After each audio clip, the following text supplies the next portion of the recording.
ஹல்லேலூயா. ஆமே துதிக்கிறோம், ஸ்தோத்திரிக்கிறப்பா, உங்களுக்கு நன்றி செலுத்துகிறோம். ஆண்டவரே, எங்களோடு நீங்கள் பேசுங்கப்பா. இதை கேட்கின்ற ஒவ்வொரு மக்களுக்கும் நல்ல சமாதானமும் சந்தோஷமும் ஆறுதலும் விடுதலையையும் நீங்கள் கொடுக்க வேண்டும். உம்முடைய வார்த்தைகள் உம்முடைய பிள்ளைகள் கற்றுக்கொள்ள வேண்டும், ஆசீர்வதிக்க வேண்டும். அடிமை தாழ்த்தி ஒப்பு கொடுக்கின்றேன். இயேசுவின் நாமத்தில் வேண்டிக் கொள்கிறேன் நல்ல பிதாவே, ஆமென். கர்த்தருக்கு ஸ்தோத்திரம். யாரெல்லாம் இந்த வார்த்தையை கேட்கீங்களோ, பிறந்த நாளில் இருந்து இது நாள் வரைக்கும் ஏசப்பா நம்மை கண்ணின் மணியை போல காத்து வந்திருக்காங்க. அவருக்கு நம்ம நன்றி சொல்வோம். இனிமேலும் நம்மை காப்பார். வேதம் சொல்லுகிறது, தப்புவித்தார், தப்புவிக்கிறார், தப்புவிப்பார். உங்களுக்கு இன்றைக்கி தலைப்பாக என்ன அப்படின்னா, அதிசயம் நடக்கும். அதிசயம் நடக்கும் அப்படிங்கிற அந்த செய்தியின் தலைப்பில் உங்களுக்கு தேவனுடைய வார்த்தை கொடுக்க இருக்கின்றேன். அன்றைக்கி நான் வரும்போது ஒரு இதில் எழுதியிருந்தாங்க, நம்புங்கள், ஜெபியுங்கள், நல்லதே நடக்கும். இப்போ ஃபஸ்ட்டு நம்ம என்ன செய்ய வேண்டியது இருக்குது? நம்பணும். கர்த்தருடைய வார்த்தையையும் அவர் நமக்கு சொல்லுகிற காரியங்களையும் நாம் நம்ப வேண்டும். நம்பணும். அதுக்கப்புறம் செய்ய வேண்டியது நம்ம ஜெபிக்கணும். ஜெபிக்க வேண்டியது நம்முடைய கடமை.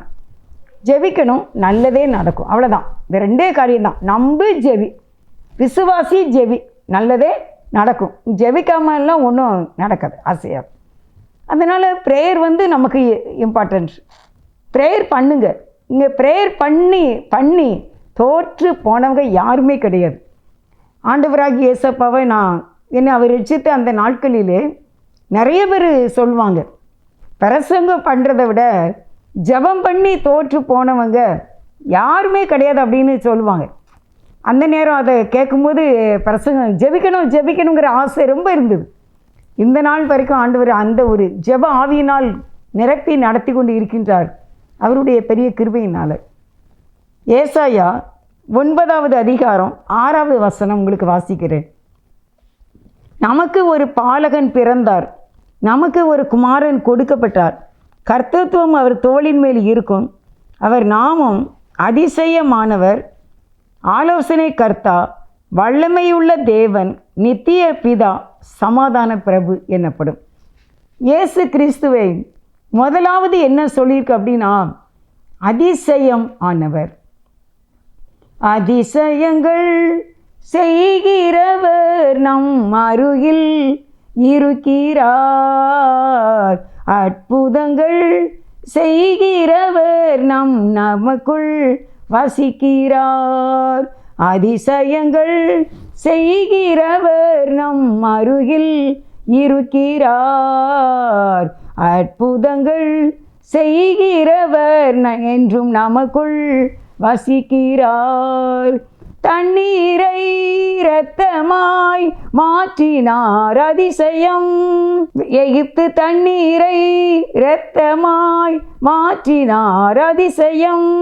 வெறும் தண்ணீரை திராட்சை ரசமாய் மாற்றினார், அதிசயம். அதிசயங்கள் செய்கிறவர் நம் அருகில் இருக்கிறார், அற்புதங்கள் செய்கிறவர் என்றும் நமக்குள் வசிக்கிறார். செங்கடலை இரண்டாக மாற்றினார், அதிசயம். புயல் காற்றை தம் ஆணையாலே மாற்றினார், அதிசயம். செங்கடலை இரண்டாக மாற்றினார், அதிசயம். புயல் காற்றை தம் ஆணையாலே மாற்றினார், அதிசயம். அதிசயங்கள் செய்கிறவர் நம் அருகில் இருக்கிறார், அற்புதங்கள் செய்கிறவர் என்றும் நமக்குள் வசிக்கிறார். அதிசயங்கள் செய்கிறவர் என்றும் நமக்குள் இருக்கிறார். ஆண்டவருக்கு இதில் 5 பெயர்கள் கொடுக்கப்பட்டிருக்கின்றன. ஏசாயா 9வது அதிகாரத்தில் 6வது வசனத்தில் 5 பெயர் கொடுக்கப்பட்டிருக்கிறது. முதல்ல என்ன பேர் அப்படின்னா, அதிசயமானவர், ஒண்டர்ஃபுல். அதிசயம், அதாவது யாராலையும் செய்ய முடியாத ஒரு காரியத்தை செய்கிறது தான் அதிசயம். அவருடைய பேரே, தேவனுடைய பேரே என்ன அப்படின்னா அதிசயம்தான் அப்படின்னு சொல்லியிருக்கு. அதுக்கு உங்களுக்கு ஆதாரமாக நான் எடுத்திருக்கேன். நியாயாதிபதிகள் 13வது அதிகாரத்தில் 17, 18. அப்பொழுது மனோவா கர்த்தருடைய தூதனை நோக்கி, நீர் சொன்ன காரியம் நிறைவேறும் போது நாங்கள் உம்மை கனம் பண்ணும்படி உம்முடைய நாமம் என்ன என்று கேட்டான். அதற்கு கர்த்தருடைய தூதனானவர், என் நாமம் என்ன என்று நீ கேட்க வேண்டியது என்ன? அது அதிசயம் என்றாள். உடைய நாமம் என்ன அப்படின்னு இது யார் கேட்டா அப்படின்னா மனோவா. அவங்களுக்கு ரொம்ப காலமாக குழந்தை இல்லை. உங்களுக்கு இந்த கதை எவ்வளோ பேருக்கு தெரியுமோ தெரியாது, நிஜமாக நடந்தது தான். மனோவா என்பவருக்கு ரொம்ப நாளாக குழந்தை இல்லை. ஒரு நாள் வயலில் வேலை செய்துக்கிட்டு இருக்கும்போது அவங்களுடைய மனைவிக்கு கர்த்தருடைய தூதனானவர் தரிசனமாகிறார். அப்போ தரிசனமாகி உனக்கு குழந்தை கிடைக்கும், அந்த குழந்தைய நீ திராட்சை ரசம் குடிக்கக்கூடாது, முடியை வெட்டக்கூடாது, அந்த மாதிரி காரியங்களை சொல்கிறாரு. உடனே இந்த அம்மா தன்னுடைய கணவன் மனோவாட்ட போய் சொல்கிறாரு. அப்போ மனோவா சொல்கிறாரு, நானும் இருக்கும்போது இதே மாதிரி தூதன் சொன்னால் எனக்கு நல்லா இருக்குமே அப்படின்னு சொல்கிறார். அதே மாதிரி ஒரு நாள் 2 பேரும் அவங்க வயலில் இருக்கும்போது கர்த்தருடைய தூதன் அங்கே வருகிறார். அவர் சொல்கிறார், உனக்கு ஒரு குழந்தை பிறக்கும், அது நசரேய விரதத்தில் அது பிறக்கணும் அப்படின்னு சொல்லிட்டு அவர் கடந்து போகும்போது மனோவா கேட்கின்றார், ஆமாம் நீங்கள் யார், உங்கள் பெயர் என்ன? அதான் நான் வாசித்தேன். நியாயாதிபதிகள் 13:17 கர்த்தருடைய தூதனை நோக்கி மனோவா கேட்கிறார், நீ சொன்ன காரியம் நிறைவேறும் போது நாங்கள் உம்மை கனம் பண்ண மரியாதை பண்ணும்படிக்கு உம்முடைய நாமம் என்ன என்று கேட்டான். அதற்கு தான் 18வது வசனத்தில், நீ அதை என்ன கேட்குற? அது அதிசயம், ஒண்டர்ஃபுல். அப்போ நம்முடைய வாழ்க்கையில் கூட அன்னைக்கு மனோவாவுக்கு ஒரு குமாரனை கொடுத்தார், ஒரு அழகான ஒரு குமாரனை கொடுத்தார். அதே தேவன் தான் இன்றைக்கு நம்மளை பார்த்து சொல்கிறாரு, உங்களுக்கு ஒரு அழகான குமாரன் கிடைப்பான், ஒரு அழகான குமாரத்தை கிடைப்பாள், ஒரு திருமண காரியம் உங்களுக்கு நடக்கும், உங்களுடைய வியாபாரங்கள் ஆசீர்வதிக்கப்படும், உங்களுடைய கடன்கள் தீரும், நீங்கள் பாவ மன்னிப்பு அடைவீர்கள், நீங்கள் சந்தோஷமாக இருப்பீர்கள், நீங்கள் சமாதானமாக இருப்பீர்கள், நோய்கள் குணமாகும். ஏனென்றால் ஆண்டவருடைய பெயர் என்ன அப்படின்னா ஒண்டர்ஃபுல். அது அதிசயம். இன்றைக்கு நாம் கவலைப்பட வேண்டாம். ஏனென்றால் நம்முடைய ஆண்டவர் பெயர் என்ன அப்படின்னா அதிசயம். அடுத்து அதே ஏசாயா 9வது அதிகாரம் 6வது வசனத்தில் 2வது அவருடைய பெயர் என்ன அப்படின்னா ஆலோசனை கொடுப்பவர், கவுன்சிலர். அவர் நமக்கு கவுன்சில் பண்ணுற தேவனாக இருக்கிறார். கவுன்சிலர் என்ன அப்படின்னா ஆலோசனையை கொடுக்கிறவங்க. சங்கீதம் 33:11வது வசனத்தில் என்ன சொல்லியிருக்கு அப்படின்னு பாருங்க. கர்த்தருடைய ஆலோசனை நித்திய காலமாகவும் அவருடைய இருதயத்தின் நினைவுகள் தலைமுறையாகவும் இருக்கும். கர்த்தருடைய ஆலோசனை நித்திய காலமாக இருக்கும், அவருடைய இருதயத்தின் நினைவுகள் தலைமுறையாக இருக்கும் என்று எழுதப்பட்டிருக்கிறது. அப்போ கர்த்தருடைய ஆலோசனை நித்திய காலமாக இருக்கக்கூடியது. மனுஷனுடைய ஆலோசனை அல்ல. மனுஷன் ஒரு நேரம் ஒரு ஆலோசனை சொல்லுவாங்க, அவங்களுக்கு நிலைவரமான ஒரு இது இருக்காது. ஆனால் கர்த்தருடைய ஆலோசனையோ நிலை நிற்கும், நித்திய காலமாக நிலை நிற்கும். அதனால தான் நம்ம கேட்கணும், ஆண்டவரே உம்முடைய ஆலோசனையின்படி என்னை நடத்துங்க, நீங்கள் என்னை கவுன்சில் பண்ணுங்க. ஏன்னா நம்ம பிள்ளைகளாக இருக்கட்டும், அவங்களும் ஆண்டவர்கிட்ட கேட்கணும், ஆண்டவரே உம்முடைய ஆலோசனை என்ன, உங்களுடைய சித்தம் என்ன அப்படின்னு சொல்லி நம்ம கேட்கணும். ஏன்னா அவரே சொல்கிறாரு, நான் உனக்கு கவுன்சிலராக இருப்பேன், நான் உனக்கு ஆலோசனை கொடுப்பேன். இன்னும் பாருங்கள், நீங்கள் அதே 32வது சங்கீதத்தில் 8வது வசனத்தில், நான் உனக்கு போதித்து நீ நடக்க வேண்டிய வழியை உனக்கு காட்டுவேன், உன்மேல் என் கண்ணை வைத்து உனக்கு ஆலோசனை சொல்லுவேன். ஆண்டவர் இந்த சங்கீதம் 32:8 ஒரு வருஷம் தேவன் இதை எனக்கு வாக்குத்தத்தமாக கொடுத்திருந்தார். அப்போ நான் ரொம்ப சந்தோஷமாக ஏற்றுக்கொண்டேன்.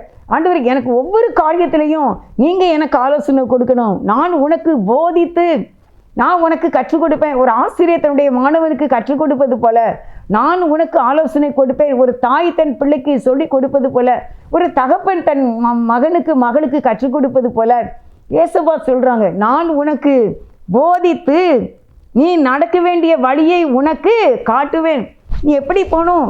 மோசே எப்படி தான் கேட்டார், ஆண்டவரே நீங்கள் எனக்கு லொக்கேஷன் கொடுங்க, உங்கள் வழியை எனக்கு சொல்லுங்க அப்படின்னு கேட்டார். அதுக்கு இயேசுவா என்ன சொன்னாங்க, நான் முன்னால் போவேன், நீ பின்னால் வா. இதுதான் ஆலோசனை, சரியான ஆலோசனை. இன்றைக்கி ஆண்டவர்கிட்ட நம்ம கேட்கணும், ஆண்டவரே இந்த காரியம் எப்படி செய்யணும்னு தெரியல, எங்கே போகணும்னு தெரியல, எதை எப்படி முடிக்கணும்னு தெரியல, இதை செய்யலாமா வேண்டாமா, எனக்கு ஒன்றுமே தெரிய மாட்டேங்குப்பா, நீங்கள் எனக்கு ஆலோசனை கொடுத்து எங்களை வழி நடத்துங்க. அது திருமண காரியமாக இருக்கட்டும், இல்லை நம்ம ஒரு வீடு வாங்குற மாதிரி இருக்கட்டும், இல்லை நமக்கு ஒரு குழந்தை, என்ன குழந்தைனாலும் சரி, உங்களுடைய சித்த ஆண்டவரே. படிப்பில், எந்த காலேஜில், எந்த ஸ்கூலில், எங்கே சேர்க்கணும் எதுவுமே எங்களுக்கு தெரியலப்பா. நான் உனக்கு போதித்து நீ நடக்க வேண்டிய வழியில் உன்னை நடத்துவேன் என்று நீங்கள் சொல்லியிருக்கிறதுனால நீங்கள் எங்களுக்கு வேண்டிய பாதையில் நீங்கள் எங்களை வழி நடத்துங்க என்று நாம் கேட்க வேண்டும். ஏனென்றால் அவர் தான் நமக்கு கவுன்சிலர். ஏசாயா 9:6 சொல்லுது, நான் உனக்கு கவுன்சிலராக இருப்பேன், ஆலோசனையாக இருப்பேன். சங்கீதம் 32:8 அப்படி தான் சொல்லியிருக்கு. நான் உனக்கு போதித்து நடக்க வேண்டிய வழியை உனக்கு காட்டுவேன், உண்மையிலே என் கண்ணை வைத்து உனக்கு ஆலோசனை சொல்லுவேன். நம்ம ஒப்பு கொடுக்க வேண்டும். ஆண்டவரே, நீங்கள் உங்கள் கண்ணை வச்சு எனக்கு ஆலோசனை கொடுங்க. இந்த ஊருக்கு போகலாமா, இந்த இடத்துக்கு போகலாமா? ஏன்னா ஆண்டவர் சொல்லி போனால் தான் சக்ஸஸாக இருக்கும். தோல்வி அங்கே இருக்காது, இடர்பாடுகள் இருக்காது, ஆக்சிடெண்ட் நடக்காது. நிதானமாக போயிட்டு சந்தோஷமாக வருவோம். அதனால் ஒவ்வொரு காரியத்திலையும் ஆண்டவரே உங்களுக்கு சித்தமாப்பா, உங்களுக்கு இஷ்டமா, நீங்கள் உங்கள் ஆலோசனையின்படி என்னை நடத்துங்க அப்படின்னு சொல்லி நம்ம கேட்டு பழகும்போது நம்முடைய வாழ்க்கை பயணம் மிகுந்த சமாதானமாக அது இருக்கும். சந்தோஷமான ஒரு வாழ்க்கையாக நமக்கு இருக்கும். இந்த வாழ்க்கை பயணம் கடினமானதாக இருந்தாலும் ஆண்டவர் நமக்கு போதித்து புத்தி சொல்லும்போது நம்ம காதை அவருக்கு செவி கொடுக்க வேண்டும். உங்கள் விருப்பம்தான் என் விருப்பம் ஐயா, உங்கள் இஷ்டம்தான் எனக்கு இஷ்டம் ஐயா. ஃபாதர் பெர்க்மன் ஐயா ஒரு பாடல் எழுதியிருக்காங்க, உமக்கு பிரியமானதை செய்ய எனக்கு கற்று தாரும் தெய்வமே, உமக்கு பிரியமானதை செய்ய எனக்கு கற்று தாரும் தெய்வமே, நீரே என் தேவன், நல்ல பரிசுத்த ஆவியானவர் நீதியின் பாதையில் நடத்த வேண்டுமே. ஆமாம், உம்முடைய நல்ல பரிசுத்த ஆவியானவர் என்னை நீதியின் பாதையில் என்னை நடத்துங்க, உமக்கு பிரியமானதை செய்ய எனக்கு கற்றுத்தாரும் தெய்வமே. எனக்கு ஆலோசனை கொடுங்கப்பா, கவுன்சில் கொடுங்கப்பா. இயேசுவாக்கு 2வது பெயரை நம்ம ஏசாயா 9:6 பார்த்தோம். ஃபர்ஸ்ட் அவர் ஒண்டர்ஃபுல், 2வதாக அவர் கவுன்சிலர், 3வதாக அவருக்கு என்ன பேர் அப்படின்னா மைட்டி காட். மைட்டி காட், வல்லமை உள்ளவர் என்று எழுதப்பட்டிருக்கிறது. அவர் வல்லமை உள்ளவர். நமக்கு என்னெல்லாம் செய்யணுமோ அதெல்லாம் திறக்கக்கூடியதுக்கு செய்யக்கூடியது வல்லமை உள்ளவர். உங்களுக்கு நான் மத்தேயு 9வது அதிகாரத்தில் ஒரு காரியம் நடந்திருக்கு, அதை உங்களுக்கு நான் காட்டுறேன். மத்தேயு 9ல் 2 குருடர்கள் பாருங்கள், நான் வாசிக்கிறேன். மத்தேயு 9:27. இயேசு அவிடம் விட்டு போகையில் 2 குருடர் அவர் பின்னே சென்று, தாவீதின் குமாரனே எங்களுக்கு இறங்கும் என்று கூப்பிட்டார்கள். 28. அவர் வீட்டிற்கு வந்த பின்பு அந்த குருடர் அவரிடத்தில் வந்தார்கள். இயேசு அவர்களை நோக்கி, இதை செய்ய எனக்கு வல்லமை உண்டென்று விசுவாசிக்கிறீர்களா என்று கேட்டார். அதற்கு அவர்கள், ஆம் விசுவாசிக்கிறோம் ஆண்டவரே என்றார்கள். அப்பொழுது அவர்களுடைய கண்களை அவர் தொட்டு, உங்கள் விசுவாசத்தின்படி உங்களுக்கு ஆக கடவுது என்றார். 30. உடனே அவர்களுடைய கண்கள் திறக்கப்பட்டது. இதை ஒருவரும் அறியாதபடிக்கு எச்சரிக்கையாக இருங்கள் என்று இயேசு அவர்களுக்கு கண்டிப்பாக கட்டளையிட்டார். இந்த செய்தி நீங்கள் பார்க்குறீங்க. என்ன கேட்குறாரு ஆண்டவர் அப்படின்னா, மத்தேயு 9வது அதிகாரம் 28ல் இதை செய்ய, அதாவது எத்தனை 2 குருடர்கள் வந்து வராங்க. பிறவிலேயே கண்ணு தெரியாத 2 குருடர், 27ல் இருக்குது. 2 குருடர் வந்து எங்களுக்கு பார்வை வேண்டும் என்று கேட்கின்றார்கள். அப்போ ஏசப்பா என்ன கேட்காங்க அப்படின்னா, உங்கள் 2 பேருக்கும் ஒரே நேரத்தில் பார்வை கொடுக்கறதுக்கு எனக்கு சக்தி இருக்கா, எனக்கு வல்லமை இருக்கா அப்படின்னு நீங்கள் நம்புறீங்களான்னு கேட்குறார். அப்படி நான் 2 பேரையும் ஒரே நேரத்தில் உங்களுடைய பிறவி குருட நான் பார்வையை செய்கிறதுக்கு எனக்கு வல்லமை இருக்குதா அப்படின்னு சொல்லிட்டு தேவன் ஏசப்பா கேட்குறாங்க. அப்போ அவங்க அதுக்கு உடனே என்ன சொல்கிறாங்க, ஆண்டவரை விசுவாசிக்கிறோம். அவங்க அந்த நேரத்தில் அவங்க விசுவாசித்தார்கள். உடனே ஆண்டவர் அவங்களை என்ன செய்தாராமா, டச் பண்ணுறார். அவர்களை தொட்டு உங்கள் கண்கள் திறக்கப்பட கடவுது என்றார். அப்போ இயேசுவுக்கு வல்லமை இருக்கின்றதா? Mighty God, mighty God. நான் என்னுடைய தனிப்பட்ட ப்ரேயரில் நான் ரொம்ப சொல்லுவேன், mighty Jesus, mighty God, beautiful God, wonderful God, mighty God, marvellous, excellent, beautiful. இதை நான் தனிப்பட்ட என்னுடைய ஜெபத்தில் அதிகமாக எனக்கு ஆண்டவரை இந்த ஆங்கில மொழியில் அவரை போற்றுவது எனக்கு ரொம்ப பிடிக்கும். யாராவது மெசேஜ் கொடுத்தா கூட ஆலயத்தில் எங்களுடைய குருவானவர் அதிகமாக ஆங்கிலம் பேசுவாங்க. அவங்க செய்தி கொடுக்கும்போது ஆங்கிலத்தில் சொல்லுவாங்க, ஆனால் எனக்கு தெரியாட்டாலும் திருப்பி தமிழில் சொல்லுவாங்கல்ல. அப்போ நான் சொல்வேன், ஏசப்பா உங்களுக்கு ஒரு கிரேடு கூடப்பா, இன்னொரு மொழியிலையும் உங்களை பெருமையாக பேசுகிறாங்கப்பா.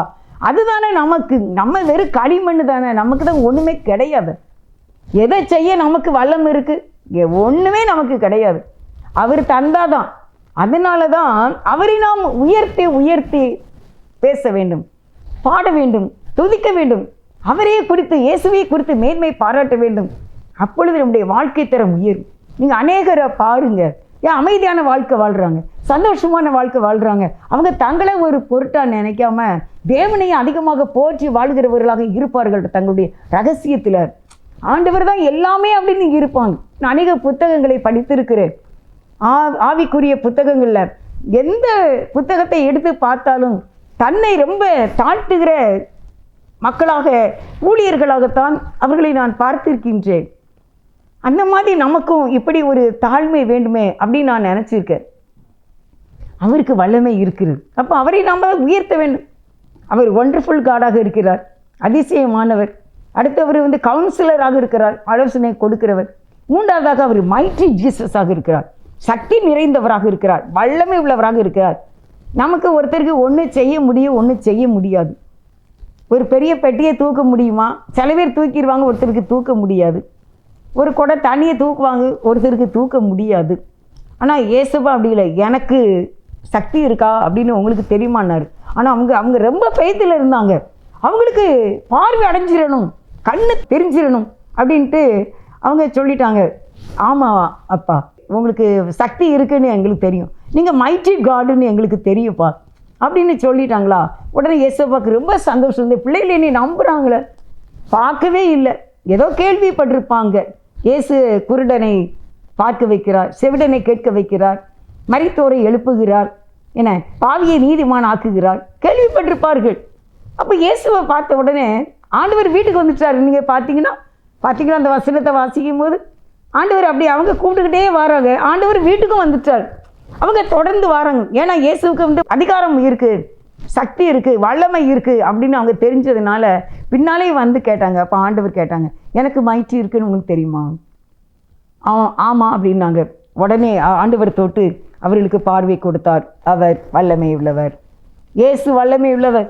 இன்றைக்கி உங்களுடைய வாழ்க்கையில் என்ன பிரச்சனை எதனாலும் தீர்த்துருவார். அவருக்கு வல்லமை இருக்குது, இயேசுவை எங்களுக்கு இறங்கும். அவங்க அன்றைக்கி முடித்த உடனே இயேசுவை பார்த்தாங்க, நம்ம பார்க்கல, அவ்வளோதான்.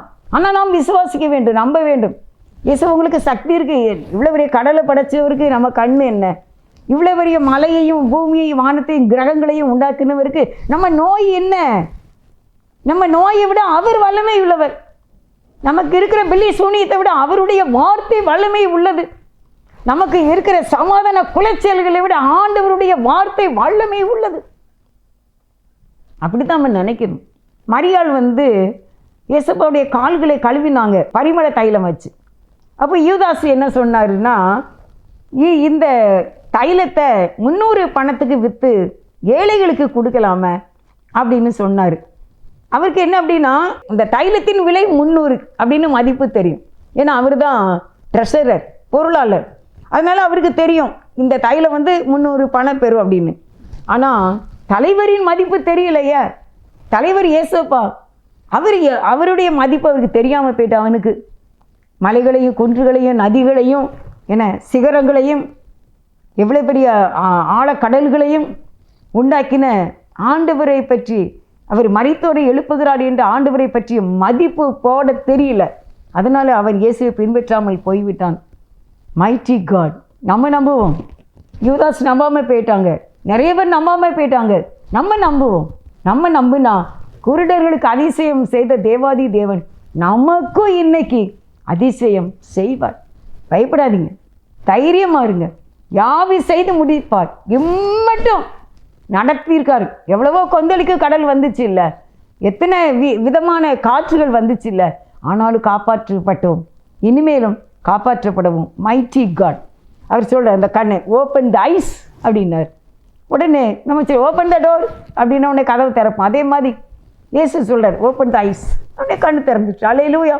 ஆகா, எப்படி இருக்கும்? நம்பவே முடியவே, ஆனால் நடந்துட்டு. அடுத்து இயேசுடைய பெயர் என்ன அப்படின்னா நித்திய பிதா. நித்திய பிதா அப்படிங்கிறத நான் இங்கிலீஷில் பார்த்தேன். எவர் லாஸ்டிங், முடிவே இல்லாதவர் அப்படின்னு அர்த்தமா. அப்படி ரொம்ப நல்லா இருந்துச்சு. எவர் லாஸ்டிங் சொல்லிக்கிட்டே இருந்தேன், முடிவே கிடையாது. நித்திய பிதா, நம்ம இப்போ இருப்போம், நான் இப்போ 65 வயசுக்கு மேலே இருக்கேன், இன்னும் எத்தனை வருஷம் இருப்போம் தெரியாது. ஆனால் இயேசு அப்படி இல்லை, அவருக்கு முடிவே கிடையவே கிடையாது. அவர் என்றென்றைக்கும் இருக்கிறவர். நமக்கு முன்னால் இருந்து அவர் இருக்கார். நம்ம முடிந்தாலும் அவர் இருப்பார். நம்ம சந்ததிக்கு இருப்பார். நம்ம சந்ததிக்கு நம்ம சொல்லிட்டு போவோம், அவங்களுக்கு இயேசுவை பின்பற்றுவார்கள். அவர் முடிவே இல்லாதவர். அதனால் அவர் கடைசி வரைக்கும் நமக்கு உதவி செய்ய வல்லமை உள்ளவராக இருக்கிறார். இந்த வாழ்க்கை பயணத்தில் நடுவில் விட்டுட்டு போகிறதுக்கு ஆண்டவர் நம்மை தெரிந்து கொள்ளவில்லை. முடிய நம்மை ரட்சிக்க தான் அவர் வல்லமை உள்ளவராக இருக்கின்றார். நடுவில் விட்டுட்டு போக மாட்டார். யார் விட்டுட்டு போனாலும், அம்மா அப்பாலாம் விட்டுட்டு போயிட்டாங்க, அக்கா தங்கச்சி அண்ணன் தம்பிலாம் விட்டுட்டு போயிட்டாங்க. ஆனால் இயேசுவா நம்மை விட்டு விலகவே மாட்டாங்க. சொல்கிறார், நான் உன்னை விட்டு விலகுவதும் இல்லை, நீ கைவிடுவதும் இல்லை. அவர் முடிவே இல்லாதவர். யாத்திராகமம் 3வது அதிகாரத்தில் உங்களுக்கு ஒரு வசனம் வாசித்து காட்டுறேன். 13. அப்பொழுது மோசே தேவனை நோக்கி, நான் இஸ்ரவேல் புத்திரரிடத்தில் போய் உங்கள் பிதாக்களுடைய தேவன் உங்களிடத்தில் என்னை அனுப்பினார் என்று அவர்களுக்கு சொல்லும்போது, அவருடைய நாமம் என்ன என்று அவர்கள் என்னிடத்தில் கேட்டால் நான் அவர்களுக்கு என்ன சொல்லுவேன் என்றான். 14. அதற்கு தேவன், இருக்கிறவராகவே இருக்கிறேன் என்று மோசேயுடைய சொல்லி, இருக்கிறேன் என்பவர் என்னை உங்களிடத்திற்கு அனுப்பினார் என்று இஸ்ரவேல் புத்திரரோடே சொல்வாயாக. அப்போ முடிவே இல்லாதவர், எவர் லாஸ்டிங். அவர் சொல்கிறார், இருக்கிறவராக இருக்கிறேன் என்று மோசேயுடைய சொல்லி, இருக்கிறேன் என்பவர். அப்போ இருக்கிறவராகவே இருக்கிறார்.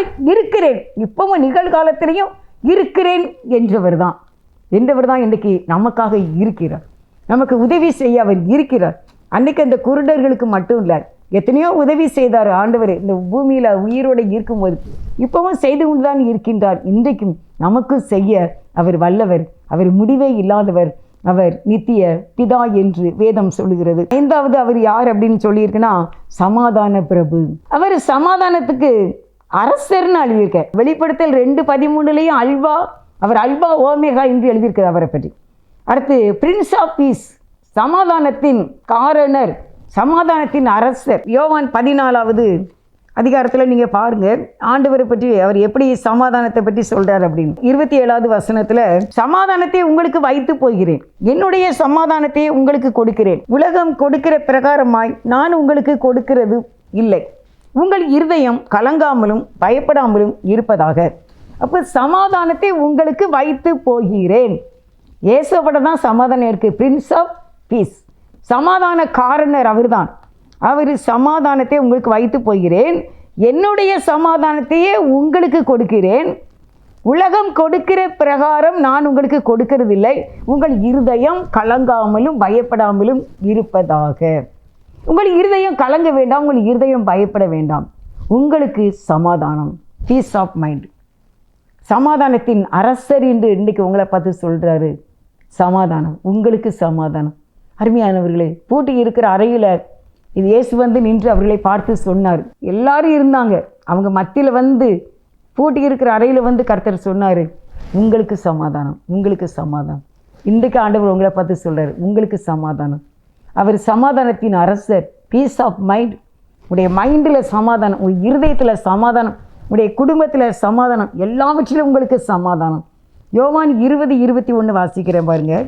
இயேசு மறுபடியும் அவர்களை நோக்கி, உங்களுக்கு சமாதானம் உண்டாவதாக, பிதா என்னை அனுப்பினது போல நானும் உங்களை அனுப்புகிறேன் என்று சொல்லி திருப்பியும் சொல்கிறாரு, உங்களுக்கு சமாதானம் உண்டாவதாக. இப்போமே நடந்துடும். இந்த வார்த்தையை தான் உங்களுக்கு கர்த்தருடைய வார்த்தையை சொல்லுகிறேன், உங்களுக்கு சமாதானம் உண்டாவதாக, உங்களுக்கு சமாதானம் உண்டாவதாக. சமாதானத்தின் அரசர் உங்களுக்கு சமாதானத்தை கொடுக்கின்றார். அவர் நல்லவர், அவருக்கே ஸ்தோத்திரம். 27லையும் ஆண்டவரை தான் சொல்ல. 27 பின்பு தோமாவை நோக்கி, உன் விரலை நீட்டி என் கைகளை பார், உன் கையை நீட்டி என் விழாவிலே போடு, அவிசுவாசியா இராமல் விசுவாசியா இரு என்கிறார். நீ சமாதானத்தை ஏற்றுக்கொள், விழாவை பார், நீ கையை பார், நான் உனக்கு சமாதானத்தை கொடுக்கின்றேன் என்கின்றார். ரோமர் 2வது அதிகாரம் 10வது வசனத்தில் உங்களுக்கு ஒரு வசனம் வாசிக்கிறேன். ரொம்ப நல்ல ஒரு வசனத்தை தேவன் நமக்காக எழுதி வச்சிருக்காரு. முன்பு யூதரிலும் பின்பு கிரேக்கரிலும் எவன் நன்மை செய்கிறானோ அவனுக்கு மகிமையும் கனமும் சமாதானமும் உண்டாகும். நம்ம யாராக இருந்தாலும் சரி, நம்ம என்ன செய்யணுமா? நன்மையை செய்ய வேண்டும். இந்த பூமியில் பொல்லாங்கு செய்யக்கூடாது. 2வது அதிகாரம் 9வது வசனத்தில், முன்பு யூதரிலும் பின்பு கிரேக்கரிலும் பொல்லாங்கு செய்கிற எந்த மனுஷ ஆத்துமாவுக்கு உபத்திரமும் வியாகுலமும் உண்டாகும். ஆனால் 10வது வசனத்தில் முன்பு யூதரிலும் பின்பு கிரேக்கரிலும் எவன் நன்மை செய்கிறானோ அவனுக்கு மகிமையும் கனமும் சமாதானமும் உண்டாகும். நீ நல்லதே நீங்கள் செய்து கொண்டே இருந்தால் உங்களுக்கு மகிமையும் கனமும் சமாதானமும் தேடி வரும். நம்ம தேடி போக வேண்டியதில்லை, பதவிக்கு தேடி போகாதீங்க. என்ன மேன்மையான இடத்த நம்ம தேடி போக வேண்டாம், தேவனே நமக்கு தருவார். நம்ம நன்மை செய்தால் அந்த மகிமையும் அந்த கனமும் அந்த சமாதானமும் நம்மை தேடி வரும். அப்படி தான் அந்த வசனம் சொல்லுது ரோமர் 2:10.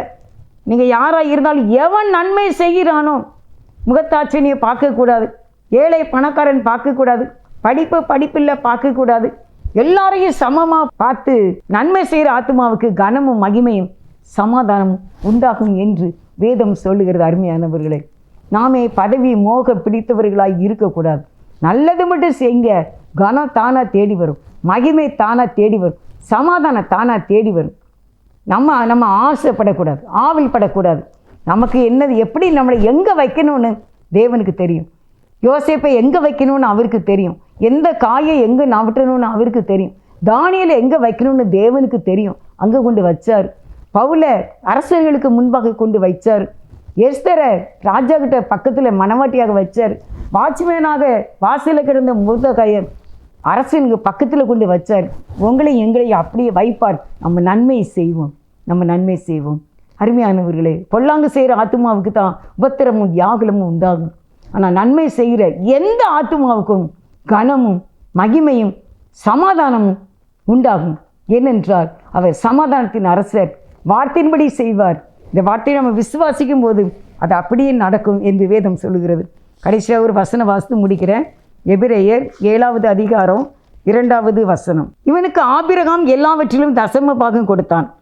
இவனுடைய முதற்பேரான மெல்கிசேதேக்கு என்பவனுக்கு நீதியின் ராஜா என்றும் பின்பு சாலமோன் ராஜா என்பதற்கு சமாதானத்தின் ராஜா என்றும் அர்த்தமாம். அப்போ இயேசுவுக்கு என்ன ஒரு பேர் அப்படின்னா சமாதானத்தின் ராஜா அப்படின்னு வேதத்தின் அடிப்படையில் உங்களுக்கு நான் சொல்லியிருக்கிறேன். எபிரேயர் 7வது அதிகாரம் 2வது வசனத்தில் சமாதானத்தின் தேவன் நம்முடைய ராஜா. அவர் எப்படிப்பட்டவர்? Wonderful God, counsellor God, mighty God, everlasting God, prince of peace God. அல்லேலூயா, அல்லேலூயா. ஜெபம். நேசிக்கிறீங்க நல்ல தகப்பனே, உமக்கு ஸ்தோத்திரப்பா. சமாதான காரணர் நீங்க தானே, சர்வ வல்லவரும் நீங்க தானே, சமாதான காரணர் நீங்க தானே, சர்வ வல்லவரும் நீங்க தானே. இயேசு நீங்க இருக்கையில நாங்க சோர்ந்து போவதில்லை. இயேசு நீங்க இருக்கையில நாங்க சோர்ந்து போவதில்லை. சமாதானம் ஓதும் இயேசு கிறிஸ்து இவர்தாம், இவர்தாம், இவர்தாம், இவர்தாம். சமாதானம் ஓதும் இயேசு கிறிஸ்து இவர்தாம், இவர்தாம், இவர்தாம், இவர்தாம். ஆண்டவரே, மே துதிக்கிறோம், மே ஸ்தோத்திரிக்கிறோம். நீர் அதிசயமானவர், நீர் ஆலோசனை கர்த்தர், நீர் வல்லமையுள்ள தேவன், நீர் நித்திய பிதா, நீர் சமாதானத்தின் அரசர். உங்களுக்கு நன்றிப்பா. எங்கள் வாழ்க்கையில் இவை எல்லாவற்றையும் தந்து ஆலோசனை கொடுத்து கனமும் மகிமையும் சமாதானத்தினால் எங்களை நிரப்பி இந்த செய்தியை கேட்கின்ற ஒவ்வொரு தம்முடைய பிள்ளைகளுக்கும் இவை எல்லாவற்றையும் தந்து நீர் வழிநடத்தி பரிசுத்தப்படுத்தி தம்முடைய நித்திய ராஜ்யத்திலே எங்களை கொண்டு சேர்க்க வேண்டும் என்று, உடைய ரகசிய வருகளை நாங்கள் காணப்பட வேண்டும் என்று, எங்களால் இயன்ற மட்டும் ஆத்துமாக்களை உம்மண்டை வழி நடத்தக்கூடிய ஊழியர் செய்யக்கூடிய கிருபையை தந்திரள வேண்டும் என்று, எங்கள் வாழ்க்கை வளமாக, எங்கள் வாழ்க்கை செழிப்பாக, எங்கள் வாழ்க்கை ஆசீர்வாதமாக இருக்க தரைமட்டு தாழ்த்தி இந்த ஜெபத்தை ஏறெடுக்கின்றேன் ஜீவனுள்ள நல்ல பிதாவே. ஆமென், ஆமென். God bless you. கர்த்தர் உங்களை ஆசீர்வதிப்பார்.